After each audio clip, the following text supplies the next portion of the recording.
Welcome. Sure I get this right. Welcome to the February edition of the Hornet Spotlight, and we're glad. We hope everyone is getting through the winter okay.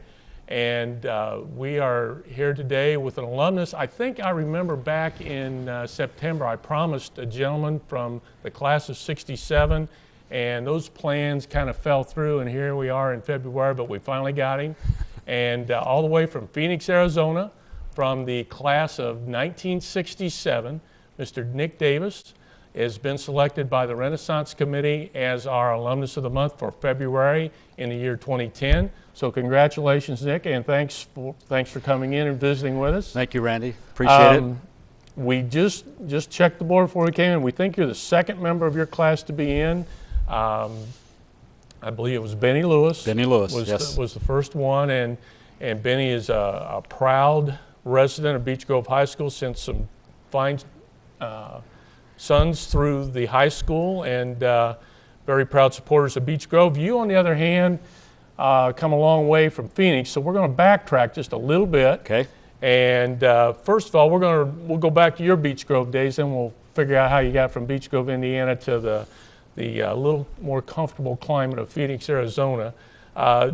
You were a big part of a special moment in the high school, and I'm sure we'll get to that, but tell us a little bit about Beech Grove. Yep. And how things were looking in the mid-'60s. Well, I tell everybody out in Arizona where I'm from, Beech Grove, and I call it the cultural and intellectual mecca of the south side of Indianapolis.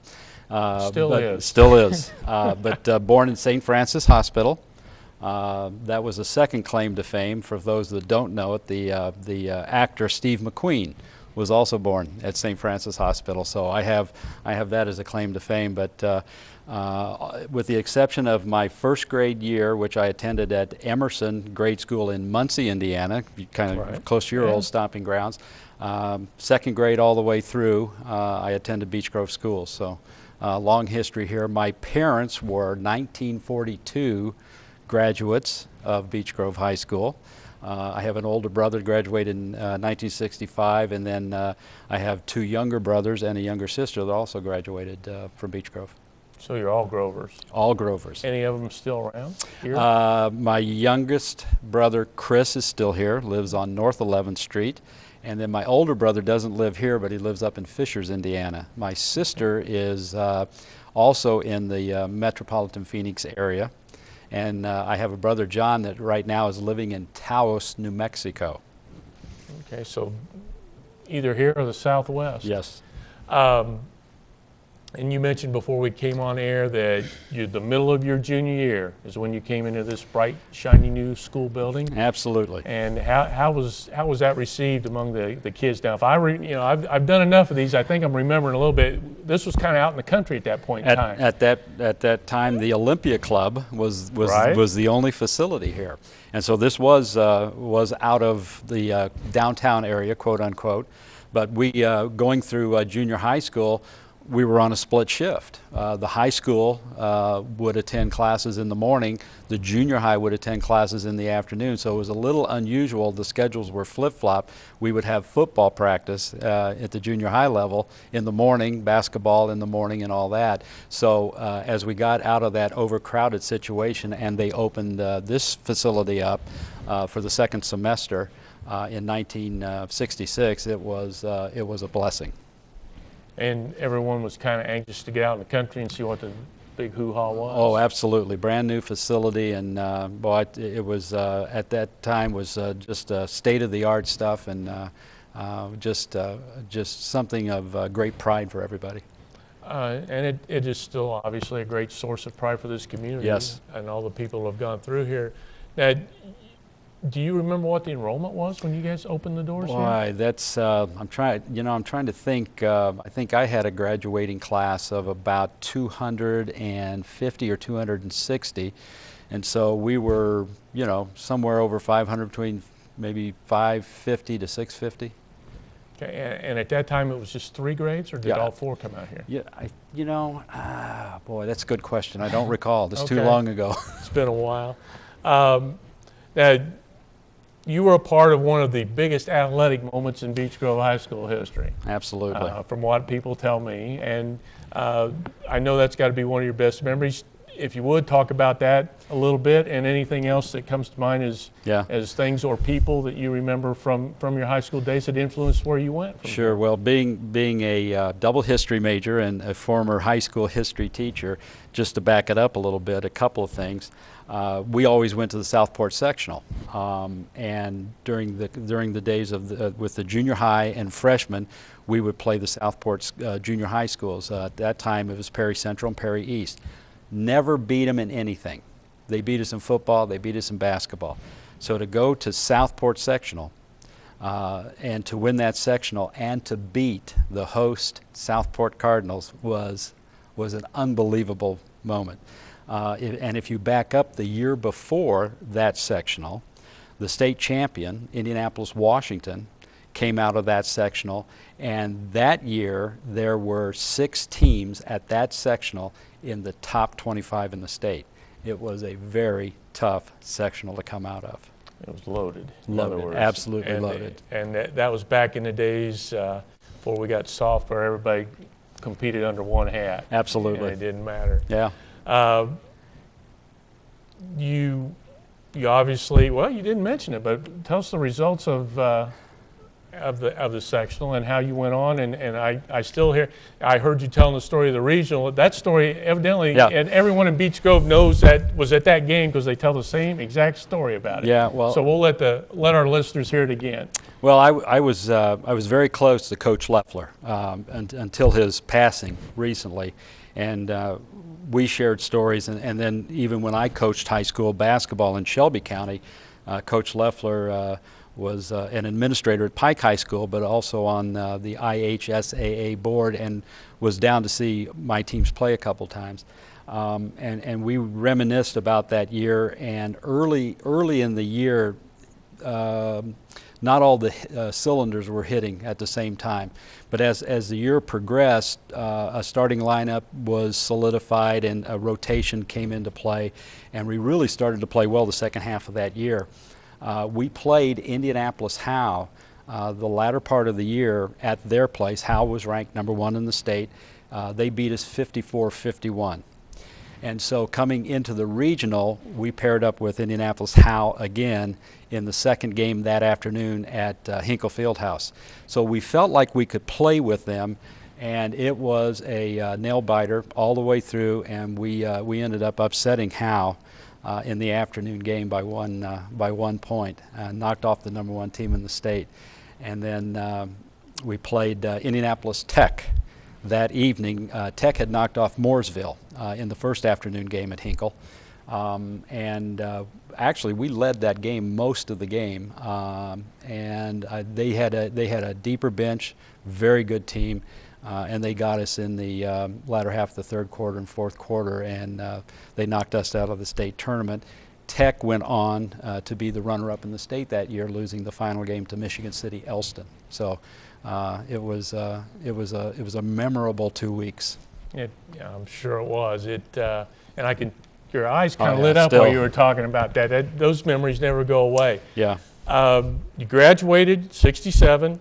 Tell us a little bit about where you went the next level of education. Right. You mentioned you were a high school teacher and a coach. Tell us a little bit how you got there, and just move along a little bit here, right, and progress and go through your life here. Well, I kind of knew that I wanted to remain in athletics. That was really my passion.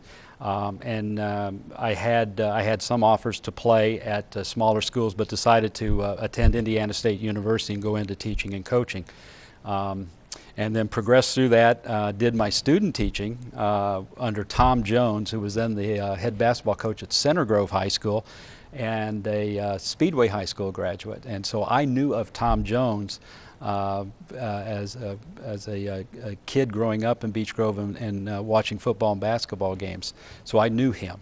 And then my first real job, teaching and coaching, was at Kaler Middle School in the Lake Central school systems in Lake County, Indiana, adjacent to Chicago, and taught and coached at the middle school level, and then took a position at Waldron High School in Shelby County, which is about midpoint between Shelbyville and Greensburg.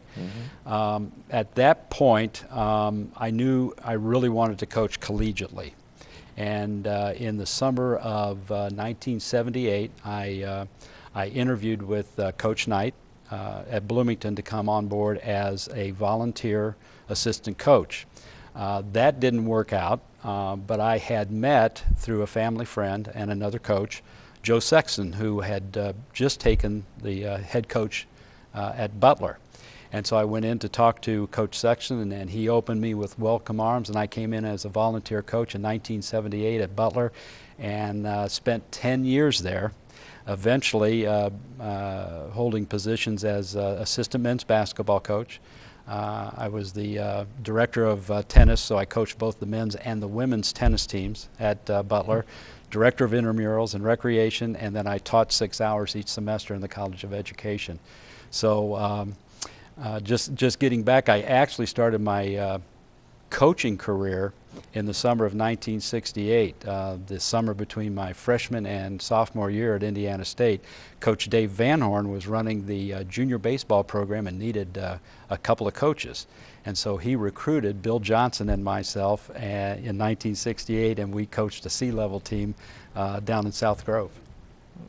Okay, and you, again, before we came on air, you mentioned you knew every school in Indiana and half of Kentucky and half of Ohio and part of Illinois. Right. And I'm guessing, this is speculation on my part, after 10 years of that, you pretty much were ready to try something else. Right. I lost track of the mileage that I drove, either recruiting for tennis or basketball, or out on the road with the teams, or I did most of the advanced scouting for the basketball team. And at that time, we had the conference that Butler was in included Oklahoma City University, Oral Roberts University, Loyola in Chicago, Xavier in Cincinnati, University of Detroit. Marquette was in it for a short period of time, so it was a pretty big conference. And at the tail end, I had to make a decision. If I was going to move to the next levels, being a head coach at the college level, I knew that I was going to have to make several moves to get where I wanted to go. But I made the decision to try to get into athletic administration. This led to that. Didn't quite work out. My wife and I were bringing up small kids. I should say my wife was bringing up the small kids because I was never home. Yep. So we made the decision to make a career change, and that brought us out to Phoenix in 1988. And not only changing careers, changing location, that's a couple major stressors right there. Absolutely. How'd you get through that? Where do you go from college coaching? What's next then? Yeah, it was very interesting because I was recently asked the question, well, how were you able to make that transition? And I said, really, the skill sets, the people's skill sets are pretty much the same, whether you were recruiting in basketball or working for a publishing firm, and then the last 17 years working in the architectural, engineering, and construction industry in Phoenix as a business development director for some pretty large firms. The only thing that changes is the vocabulary. Instead of talking about match-up zones, now we talk about tilt-up concrete walls. And so that background that I had in relationship nurturing and building bode well for me when I made the career change.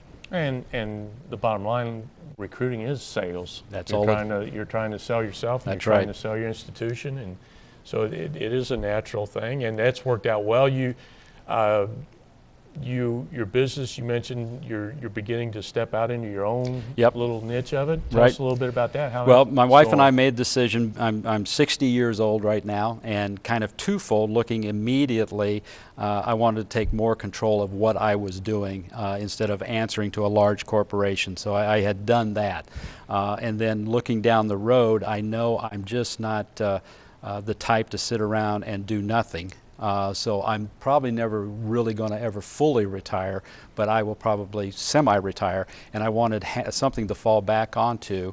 And so I think starting my own consulting business in the industry and doing some things outside the industry will help facilitate that. And besides, if I don't get out of the house on occasion, my wife will probably shoot me. That would be a good thing. Now, your wife is the only one I think you mentioned that's not a Grover. No, Tell us a little bit about the family and how you slipped into the Buckeye mold. Well, it's interesting. My wife attended Butler University. She was born on campus at Ohio State. Grew up in Worthington, Ohio, a northern suburb of Ohio. Her family is the Cook family, which is one of the early inhabitants of Columbus, Ohio, coming out of New Hampshire. In fact, we were back in New England last year and did some research from the Mayflower. She has two family members, the White family and the Sewell family, that were survivors of the Mayflower. So if I have to give advice to anybody about what you have to do to have long-term success, I would say marry up, and I certainly did. My only question about that is, how did she get out of Columbus? She wanted to get away. She was Buckeyed out. Oh, she was. A lot of her classmates. Worthington at that time was the largest high school in the state of Ohio. They have now split subsequently. But a lot of her friends went to Ohio State. She also looked at Miami of Ohio, but she wanted to get a little bit farther away from home, and she fell in love with Butler. And then I met her after she had graduated, and you know, we have 3 wonderful children. 2 of them live in the Indianapolis area, one up in Fishers, one in the Fletcher Place near downtown area. Mm-hmm.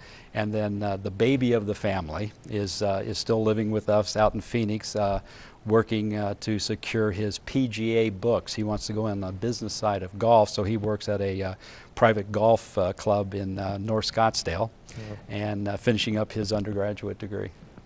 Sounds like everything's going pretty well. We've been blessed. We really have been blessed, so no complaints. Blessed and a lot of hard work. Well, yeah. A lot of just the 10 years of college coaching has got to be. You probably aged 20 years over that time, didn't you? Well, I tell felt like it. I tell everybody it's not necessarily the years; it's the odometer turns. So. From the people I've talked to, that does it about as fast as anything. Yeah, and basketball coaches not as bad as football coaches. I think football coaches have it worse. Really? Yeah. Well, I guess there's fewer games, so there's more fewer time games, to do it. And you know, we were talking before we came on camera. Bill Lynch was on staff at Butler when I was on the basketball staff. Of course, Bill was on the football staff, and I've remained close to Bill over the years. And I, you know, kind of feel for him what he's going through this year. But I know how hard that Bill works. He's in, I believe, his 31st year of coaching, and is just a great individual. And I hope they hang on to him and give him a chance, because I think he'll produce a winner down there. He caught some bad breaks this season. Oh boy, I sent him a note and told him we're all praying for him. Yeah, he's going to have to get some help from the officials, I think.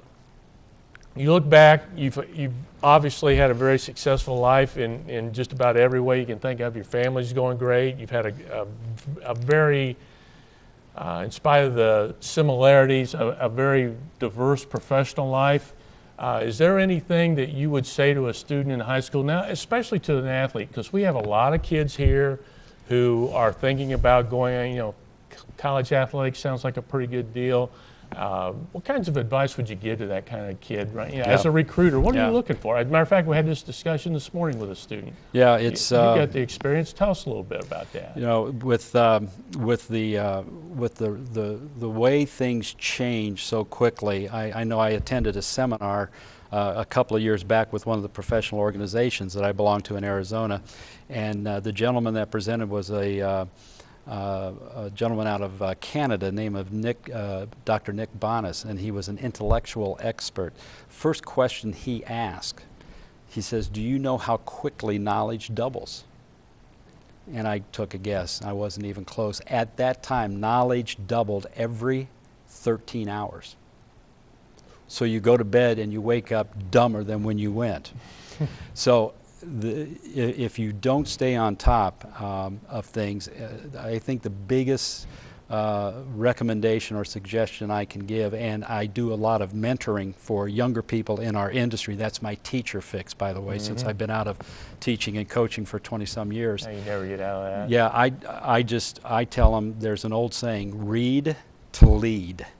And the more that you can read and the more that you can stay abreast not only of things that are changing, but being the history guy that I am, there is a certain pattern of, I think, how events goes. And if anybody has read anything of Neil Howe and Richard Strauss in Generations, this is exactly what they talk about. The history basically repeats in a series of 4. So my generation, the boomer generation, for example, was very similar to the generation that founded this country, the Washingtons, the Jeffersons, the Adams, et cetera, et cetera. And so the more that you can understand what has gone on before, the better off you are to predict that what might happen in the future. And it just reading, if nothing else, stimulate Absolutely. the mind and stimulate the thought process. Absolutely.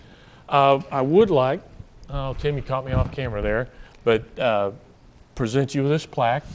Wow. And to thank you for coming in today. And obviously the Renaissance Committee has made another extremely good decision by selecting Mr. Nick Davis out of the class of 1967 to be our Alumnus of the Month for the month of February 2010. And it seems like I'm saying this more and more to everybody we pick. I don't know what took us so long. Obviously a very well-read man, a very intelligent person, and someone that we're very proud to claim as an alumnus to Beech Grove High School. So again, congratulations, and thank you for coming all the way out to visit us, and we look forward to hopefully seeing you around again some more. Well, this is an honor, truly appreciated, and I accept this on behalf of the entire Davis family. Well, thank you very much. Thank you, Randy. Thank you for coming in. Congratulations. Thanks again. Thank you, and we hope you'll come around for all the activities in the month of February at Beech Grove High School.